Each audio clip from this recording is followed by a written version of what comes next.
Bonjour à tous, dans cette vidéo je voudrais aujourd'hui vous parler du portrait musical et du mystère.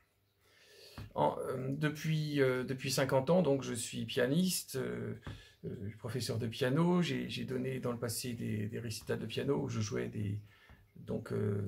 les œuvres inspirées des compositeurs, et petit à petit il y a le chemin qui s'est imposé à moi de jouer ce qui émanait des êtres. Et ce chemin très singulier, très mystérieux, je voudrais essayer de vous le partager aujourd'hui parce que maintenant sur Internet, je vois que d'autres personnes font des portraits musicaux alors que j'ai protégé cette appellation il y a plus de 25 ans. Et comme dit Coco Chanel, même si on me prend mon idée, j'en aurai d'autres. Là, en l'occurrence, le portrait musical, c'est quelque chose de très particulier parce qu'il ne s'agit pas d'improviser sur des notes ou sur des thèmes.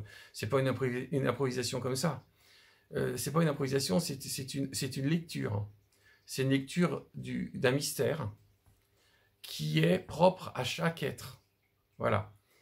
D'ailleurs, quand quelqu'un est assis à côté du piano et que je dois jouer son portrait musical, cette partition virtuelle qui est un petit peu comme une partition qui serait dans la grande bibliothèque dans l'univers.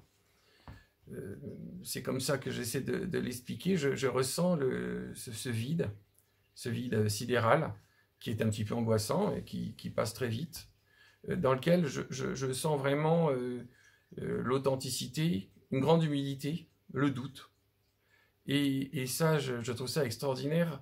J'ai l'impression de lire quelque chose qui n'existe pas, une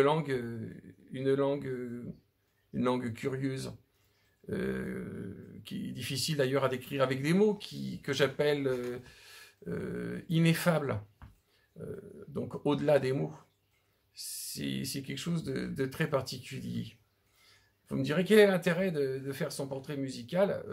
Je pense que le portrait musical, en fait, ça permet d'amplifier un signal vibratoire qui est propre à chacun, qui est pas dans le mental, mais qui est au niveau de l'émotionnel. Vous savez très bien qu'on a un mal fou à se connaître, déjà d'un point de vue psychologique, enfin, et tout ce qui en découle. C'est lire l'âme. L'âme, c'est un sujet, c'est un mot qui, en Occident, n'est pas une priorité, mais qui, à mon sens, est essentiel. Et le portrait musical, c'est la lecture de l'âme. Ça permet de mettre en lumière des caractéristiques qui sont propres à chacun, y compris ces mémoires de l'âme, des mémoires qui sont propres, en tout cas à cette vie-là, peut-être même à des vies d'avant. Mais comme le temps n'existe pas, comme tout peut être illusion, tout est possible. Donc, c'est lire un mystère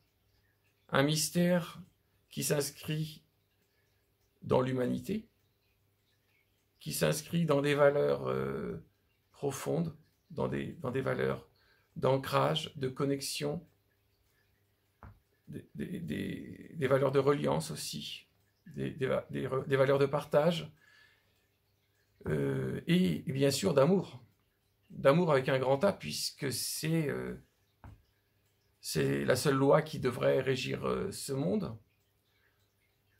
Et donc, quand je joue cette partition virtuelle, le signal vibratoire de la personne est amplifié et ça lui permet de réagir émotionnellement, de parler, d'évacuer des choses. Un petit peu, que je dirais vulgairement, de virer toutes les casseroles que l'on a à l'intérieur de nous-mêmes. Et ensuite, dans un second temps, de se remplir d'énergie positive, créatrice, des énergies d'amour, des énergies de lumière.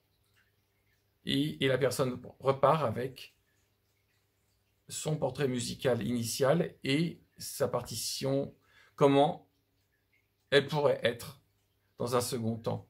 Donc en fait, finalement, le portrait musical est à la fois, le moment du portrait musical est à la fois une arrivée et un départ. Voilà. Je voulais aujourd'hui vous partager ce témoignage avec mes mots, et pour démystifier un petit peu tout cela. Donc vous pouvez aller sur mon site et sur ma chaîne YouTube. D'ailleurs, vous pouvez vous abonner à ma chaîne YouTube, vous pouvez découvrir tout ce qu'il y a sur mon site et m'envoyer des messages privés ou par mail.